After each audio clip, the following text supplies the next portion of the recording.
se escuchaba de la región. En el día de hoy, la verdad es que buscamos un tema que completamente distinto a lo que por ahí quizás se encuentra en la semana y que tiene que ver con cosas que ha tenido un impacto hace poco tiempo, pero que también hay una corriente que se moviliza más, que es la de buscar experiencias. Buscar experiencias es como que tenemos una suerte de tendencia de las personas entrar a buscar otro tipo de experiencias. Cuando digo otro tipo de experiencias, me digo buscando la satisfacción que por ahí no encuentra en su ambiente. Y eso muchas veces se da y se encuentra. Y hay gente que, por ejemplo, sube a la montaña, sale a correr, otra que va a pescar, otro que va y busca otras cosas y encuentran. Y hay un mundo que se moviliza a través de eso. Una persona que siempre hacemos referencia cuando hablamos de estas cosas, de cómo se vincula, si estas cuestiones que muchas veces que parecen extremas, ¿son saludables o no son saludables? Uno dice, va a ver, cruzar, por ejemplo, hacer el cruce de los Andes a caballo. Algo que todos vemos como una proeza que realizó San Martín 200 años atrás. Bueno, actualmente hay 2 excursiones que realizan eso y la verdad que todos los años los cupos están completos. Eso muestra también que hay una avidez por parte de las personas de buscar experiencias. ¿Son saludables o no son saludables? Y para eso lo convocamos al doctor Germán María Braller Pocar. Germán, ¿cómo andás? ¿Cómo estás vos? ¿Qué tal, Daniel? Muy bien, gracias. Gracias por la invitación. La verdad que cuando uno te busca, primero uno se encuentra con toda tu expertise y todo el desarrollo de tu trabajo y quizás te ubica como el director del Hospital Geriátrico en Corrientes, pero también te encuentra en estas otras cosas. ¿Qué encuentra uno cuando, en lo personal, cuando hace estas cosas? ¿Qué encontrás vos? Cuando haces esto, cuando te vas a escalar una montaña, cuando corres una carrera, ¿qué encontrás? Vos usaste la palabra justa, es personal. ¿Qué quiero decir? Que lo que cada uno experimente cuando hace este tipo de actividades, yo llamaría inusuales o poco frecuentes, por lo menos para nuestra zona, es algo muy personal, son vivencias muy personales y que intransferibles. Uno puede contar, puede verbalizar, tratar de verbalizar lo que siente, pero es intransferible. Personalmente, a mí me da, más allá de la aventura en sí, más allá del desafío desde el punto de vista deportivo, a mí me da mucha paz, me da tiempo para reflexionar, que muchas veces por los avatares del día a día no tenemos, me da tiempo para poner en orden ideas y muchas veces también tiempo para reflexionar, yo no diría reflexionar, sino dejar que el espíritu tenga cierto vuelo que en el ambiente de trabajo y de lo cotidiano y del día a día, por ahí no puede levantar ese vuelo. En la montaña, en mi caso, y seguramente en otras actividades, gente que haga otra cosa, en mi caso, en el medio de la naturaleza, habitualmente solos o con muy poca gente que está en la misma, uno tiene tiempo, como dije antes, de reflexionar, pero además de hacer una profunda introspección. Bueno, todo eso que vos decís es cierto, obviamente. En tu caso en particular tiene que ver con el montañismo y con esa actividad, pero encuentro mucho a gente que piensa que tiene ese mismo tipo de respuesta, pero el hilo conductor o el puente conductor entre esas personas, como en tu caso, tiene que ver con la naturaleza. Sí. Porque es el regreso a la naturaleza, porque el tipo que va a pescar me dice, yo encuentro la paz total y absoluta, no cambio nada por ir a pescar. Te dice el que corre, o te dice también aquellos que salen a andar en bicicleta y te dicen, ¿sabes qué? Yo encuentro la paz absoluta cuando salgo a andar en bicicleta. Esto tiene que ver con el hombre encontrándose con la naturaleza, tiene que ver con la actividad física, tiene que ver con ¿qué?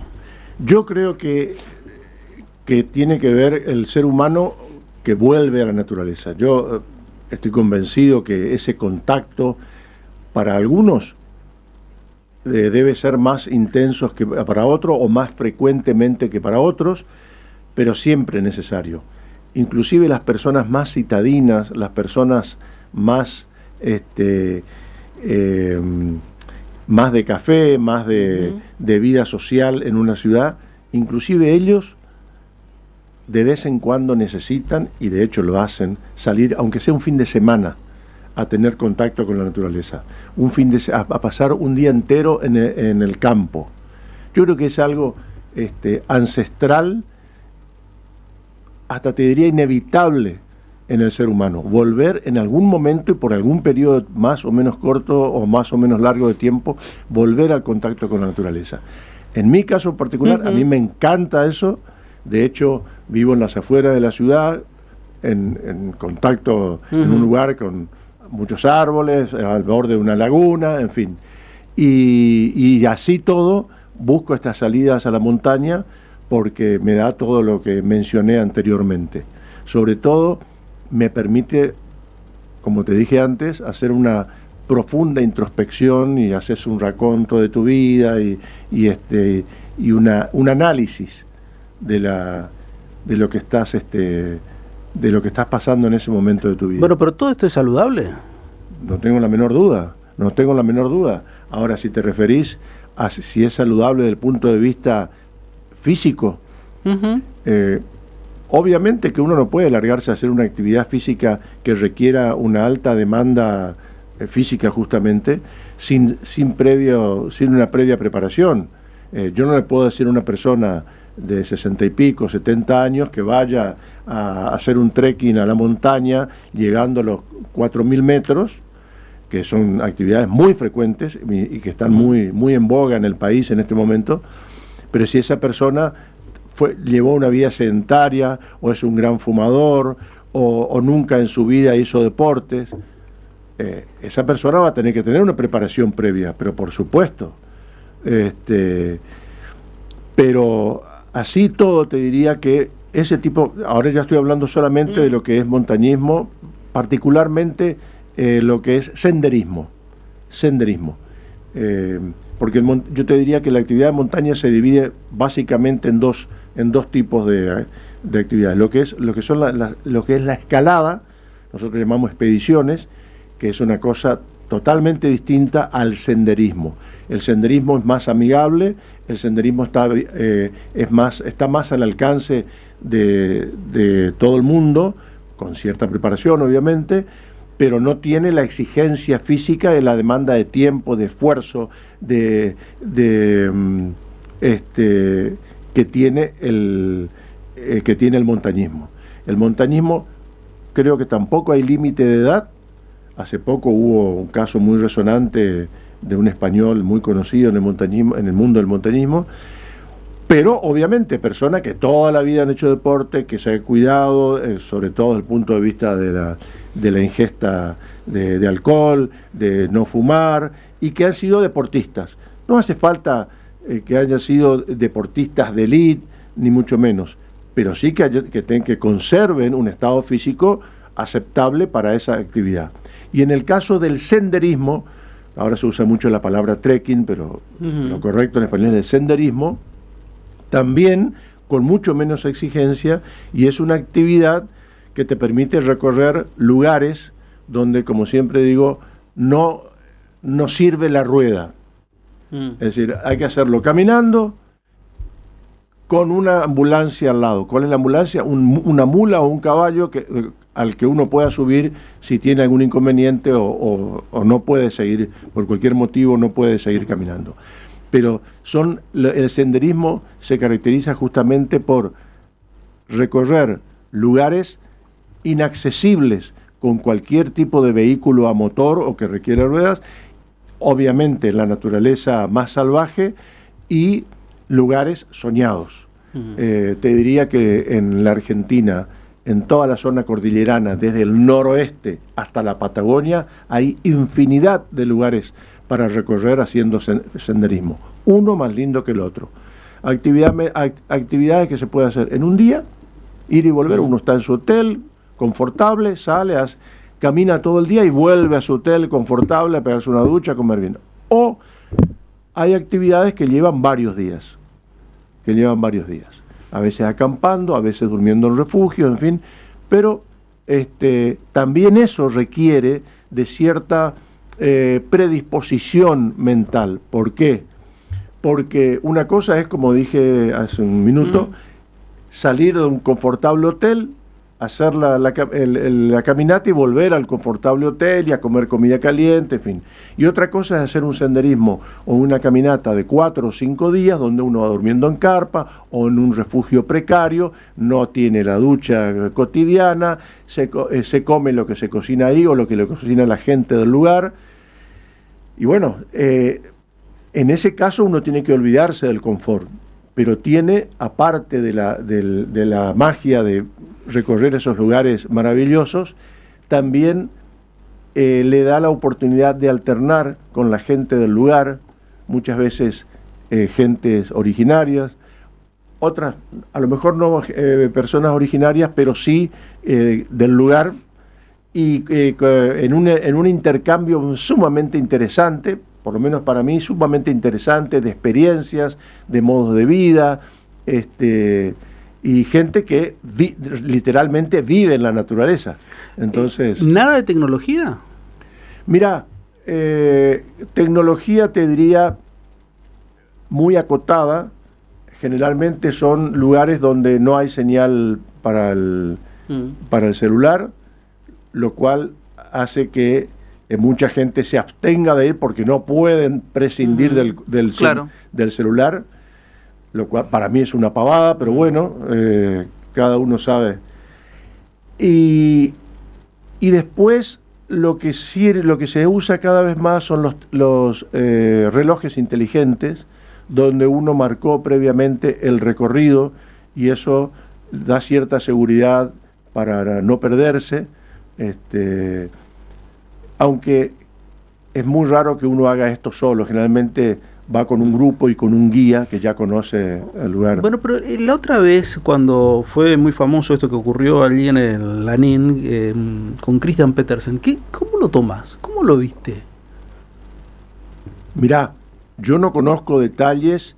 Porque vos subiste varias veces al Lanín. Sí. Es una montaña, no es muy alta, o sea, no es exigente desde el punto de vista de la aclimatación, ¿sí? Desde el punto de vista del mal de montaña, del mal de altura.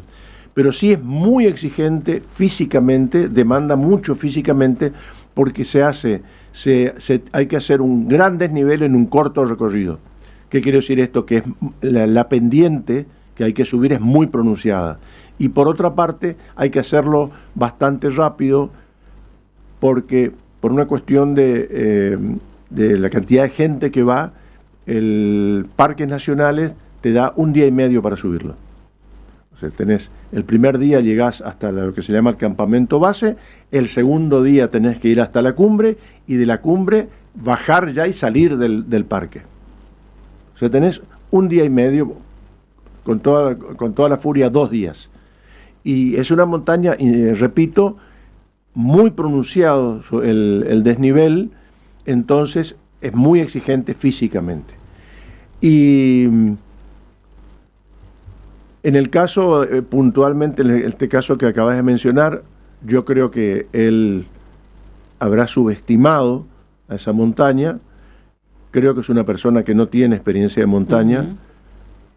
Lo subestimó, no fue bien aconsejado porque no iba solo, y no sé si tenía algún problema de salud, de base o no. Lo que a él le pasó así con esa severidad no es algo frecuente. No es habitual que la gente quede así. No, de ninguna manera. Es muy frecuente el apunamiento, el mal de altura, con dolor de cabeza, vómitos, que generalmente con un buen reposo, buena hidratación, inclusive hasta con la administración de oxígeno pasa. Muchas veces se produce lo que se llama un edema cerebral o un edema pulmonar, pero al bajar, el tratamiento de eso es bajar. Y al bajar la persona se va recuperando. Lo que es la primera vez que yo me entero, por lo menos, es que aún habiéndolo bajado, haya seguido tan crítico, tan grave durante tantos días. Y la internación Por permanente. eso, en terapia intensiva, en que prácticamente lo habían desahuciado. Prácticamente lo habían... Eso, yo creo que él algún otro problema de salud habrá tenido, porque eso no es propio de la montaña. Insisto, podés tener un edema cerebral, podés tener un edema pulmonar, son dos cosas muy graves, pero que a la medida que vas bajando, va mejorando. A veces requiere de internación, pero aún en internación, con la administración de oxígeno, de líquido, en fin, en un día, 2 días, estás de alta. Y no puedes... Y jamás un cuadro de colapso multiorgánica como tuvo él. Y no puede ser que la montaña haya sido el disparador de todo eso que lo tenía adentro. Por eso te decía, creo que él habrá tenido o debe tener algún problema de salud de base, y la montaña lo que hizo fue gatillar ese problema. Por eso fue tan difícil recuperarlo. Claro. Pero, a ver, quiero ser más o menos responsable. Estamos hablando del caso de Christian Petersen, que los dos estamos hablando especialmente a través de las noticias que fuimos recogiendo, que fuimos observando a través de los medios de comunicación, pero más allá del caso puntual de él, en el sentido de decir, médicamente, vos como médico, con un análisis se puede saber si yo puedo ir a hacer eso, o al igual, no importa el análisis, se me puede disparar algo de eso. Sí, no hay un análisis que te diga. Es una evaluación general y aún así puede fallar. ¿Por qué te digo esto? Es muy frecuente, yo lo he visto muchas veces en montaña, atletas, por ejemplo, maratonistas o atletas de otra disciplina, que después en la montaña no andan. Se ven obligados a bajar porque no pueden seguir, no funciona. Y personas jóvenes, en muy buen estado físico, que por algún motivo el físico, el cuerpo le dice, bueno, hasta acá llegaste, no se puede. Ahí voy. Probablemente tenga mucho que ver la cabeza, la mente. Ahí va. Sí, probablemente tenga mucho que ver. Ahora, si hay algún estudio, algún análisis que diga, mira, Daniel Romero no puede, o Daniel Romero sí puede con seguridad, no existe. Obviamente que es saludable, es aconsejable que antes de iniciar esta actividad hacerse una evaluación, sobre todo si uno ya está en la edad media o más arriba de la edad media de la vida. Pero que ese estudio de todo bien no es ninguna garantía. ¿Físico o cabeza? Una muy buena cabeza que arrastre al físico.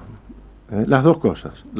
Como te dije recién, he visto personas de un estado físico, atletas me acuerdo una vez, un atleta que era campeona, no quiero aclarar para que no se sepa quién era, de ciclismo olímpico.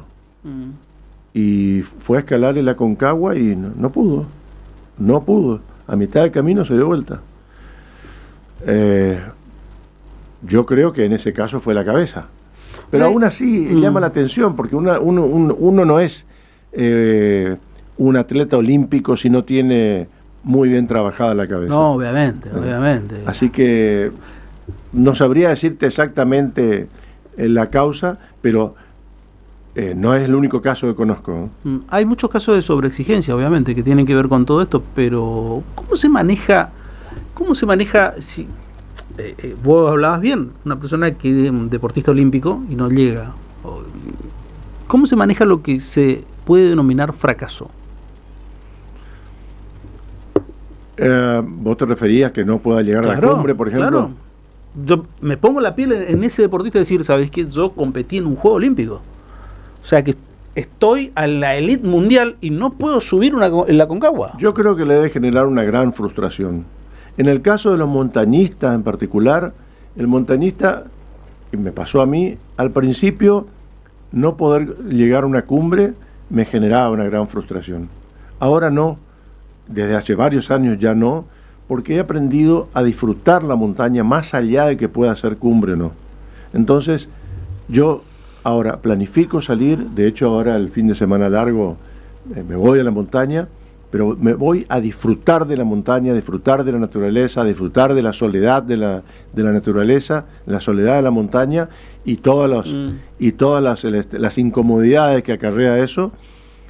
Y voy a tratar de hacer cumbre a donde voy, pero si no, realmente desde hace varios años, después de haber subido muchas montañas, ya no me frustra en lo más mínimo, en lo más mínimo. No quiere decir que no lo intente, pero antes, inclusive hasta te diría, tenía actitudes temerarias con tal de conseguir la cumbre.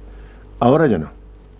Se puede, fantástico, pongo todo mi esfuerzo, pongo todo de mí, pero en este momento lo más importante para mí cuando voy a la montaña es disfrutarla. Claro, disfrutar del trayecto. Disfrutar del trayecto, exactamente. Y, insisto, me gusta la cumbre, trato de hacerla, pero ya no me frustra si no lo consigo, de ninguna manera. ¿Y esto que estás ahora por hacer, esto de suerte de trekking en el Everest, cómo es? Es un proyecto que tenemos con un guía amigo de Mendoza y con gente que está en el ámbito del turismo en general, ya no hablo solo de montaña, pero nosotros en particular le llevamos la inquietud de que comiencen a trabajar o que adosen a su oferta lo que es turismo de montaña, pero no expediciones, no escaladas, sino trekking, senderismo de montaña,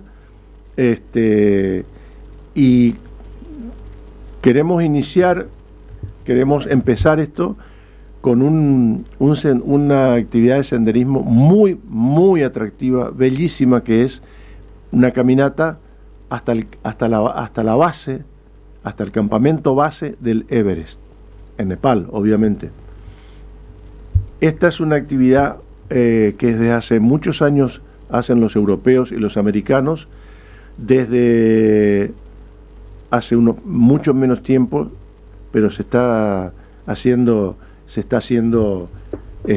popular también en Latinoamérica, en la Argentina en particular, y que lleva entre ida y vuelta, son 15 días de caminata por los lugares más bellos del mundo, porque uno va caminando literalmente por el medio del Himalaya, de las montañas del Himalaya, obviamente por los valles, obviamente no escalando, pero así todo se parte de 1400 metros, que es donde se inicia la caminata, y se llega a 5300 metros, que es donde está el campamento base del Everest. Pero como esto se hace muy paulatinamente, con una marcha muy tranquila, descansando, sin exigir al físico más de lo conveniente, aclimatando el cuerpo, entonces se consigue el objetivo, yo te diría, si no es en el 100%, en el 95% de los casos de la gente que lo intenta, a lo sumo un dolor de cabeza que se calma con un analgésico común, o tener que pasar una noche, descansar todo un día. De hecho se hace eso, no se camina todos los días indefectiblemente, sino que se hace algún corte por el camino justamente para favorecer la aclimatación. ¿Cuánto tiempo es? Son 15 días. 15 días. 15 días de caminata. Para eso hay que sumarle el viaje para llegar hasta allá. ¿Y qué distancia es en kilómetros? Mira, en kilómetros no te sabría decir exactamente, porque allá no se mide nada en kilómetros, en distancia. Se mide todo en horas. Hubo preguntar, bueno, ¿a qué distancia está Namche Bazar, que es una de las paradas que vendría a ser la capital del país Sherpa? Y te dicen, aunque le preguntes qué distancia, te dicen 6 horas. Y tiene sentido eso, porque no es una caminata en línea recta, claro, ni plana, sino que subís, bajás, curvas, contracurvas, sobre todo subir, bajar, pasar un puente, a veces tenés una curva que te vuelve, que es como si retrocedieras, porque tenés que hacer la circunvalación a todo un valle y después seguir de nuevo en la dirección que llevabas originalmente. Entonces todo se habla de horas de caminata, y es por día entre 4 a 6 horas de caminata. Obviamente que no son 6 horas seguidas, sino que se va descansando, inclusive se para, hay distintas paradas en balcones, en lodge o pequeños lodge donde se toma, te sentás a tomar algo con una vista espectacular abajo, todo muy rústico, pero muy bien puesto, muy, muy digno, muy limpio, es como un buen parador en la playa. Hay paradores que pueden ser un desastre y hay paradores que son espectaculares. ¿Qué época del año? En este caso son siempre espectaculares. Espectaculares me refiero a lo que te ofrecen sin lujo, sin ostentación ni nada por el estilo. Vos ten en cuenta que ahí sí, la única forma en que podés avanzar o que se puedan llevar cosas es caminando o en estos animales, los yaks, que son como unas vacas grandes de pelo muy largo y cuernos muy largos, que lo usan de animal de carga. No hay caballos, no hay mulas, no hay burros, yaks, y ahí va todo el equipaje. Y en casos muy puntuales, ya no para el público en general, sino para las empresas que llevan esto, helicópteros. Pero ahí no, nada que tenga ruedas sirve. Porque además no podríamos, es lo mismo que, no sé si tenés idea del el camino del Inca. Sí. Siempre digo, si vos conocieras el camino del Inca, ahí te explicás por qué los incas no conocían las ruedas, porque no tendría sentido. Ellos conocían la pelota y el juego de pelota, pero no conocían la rueda. Y lógico, vos ves cómo eran sus rutas y sería imposible rodar ahí. ¿Cómo era su territorio? Claro, ¿Cómo era el territorio de ellos? Y a partir de ahí el hombre se va acostumbrando a ese territorio. Exacto. Bueno, esto es algo similar. Es algo similar. Pero ¿época del año? Hay dos épocas. Una es desde las mediados de abril hasta fines de mayo. Y la otra es en octubre, noviembre. Primavera y otoño. Primavera y otoño. Verano no, porque el Bonzón allá es muy ventoso, muchas tormentas, en fin. La ventaja que tiene la fecha de abril-mayo, es que durante todo el mes de abril, casi todo el mes de abril y mayo, el campamento base del Everest está poblado de montañistas que están aclimatando y que están esperando el momento propicio desde el punto de vista climatológico para avanzar hacia la cumbre. Entonces uno llega al campamento base y ve todo el movimiento, claro, ve cómo se vive en la montaña, claro, cómo vive el montañista. En cambio en octubre, no, porque en octubre no se escala en esa zona. Se puede ir hasta el campamento base, pero lo único que ve uno es un glaciar enorme, vacío, donde no hay nada. ¿Cómo hacer para contactarse contigo por esto? Perdón, este trekking, lo que nosotros ofrecemos a ver como algo adicional es dormir una noche en el campamento base, tener la experiencia de dormir en carpa, rodeado de todos estos montañistas, todos estos locos que están intentando escalar el Everest. Que es una experiencia, y además es una experiencia muy enriquecedora porque además uno alterna con gente de todo el mundo, todo el mundo. Se duerme y al día siguiente se vuelve caminando por el... ¿Cómo hacer para aquel que le pueda llegar a interesar esto, contactarse contigo? ¿Cómo es? En Instagram, con mi nombre. En Instagram, Germán Braille, Germán Padre. Sí. Sí, vos lo conocés. Sí. Y... No, me estoy riendo porque Instagram. Sí. ¿Por qué? No, por vos. No me veía en Instagram. No te veía en Instagram. Es tecnología muy moderna. Muy moderno para mí. No, sí. Especialmente porque veo que tenés muchas publicaciones en Instagram. Sí. Bueno, algo te conozco por eso. Porque te sigo en Instagram. Lo otro es Vestigium. La empresa Vestigium en San Lorenzo y Pellegrini, ahí también se le puede perfecto. dar toda la información necesaria. La verdad que es muy interesante y son desafíos que a uno lo posiciona en otro lugar y que tampoco es una cuestión que rompe barreras culturales o mandatos culturales. Sí, porque por ejemplo a mí me preguntan si hay límite de edad. Yo tengo 68 años y sigo escalando y sigo haciendo senderismo. La vez pasada aparecieron 2 mujeres de 70 años a preguntar si ellas podrían. Y eran 2 mujeres, evidentemente eran 2 mujeres de hacer actividad física, estaban muy bien conservadas. Todo. Sí, por supuesto. Insisto, no aquel que toda la vida fue sedentario y bueno, voy a debutar haciendo tal cosa. Claro. No. Claro, no Pero es que no hay límite, y el límite lo pone en la cabeza de uno. Sí. Germán, siempre es lindo verte. Igualmente, gracias por la invitación. Por favor, un gusto. Germán María Braller Pocar con nosotros, hablando sobre estas cosas que la verdad hacen a la vida de uno siempre. Pausa, ya regresamos con la radio, nosotros nos despedimos con la televisión hasta la semana que viene. Chao.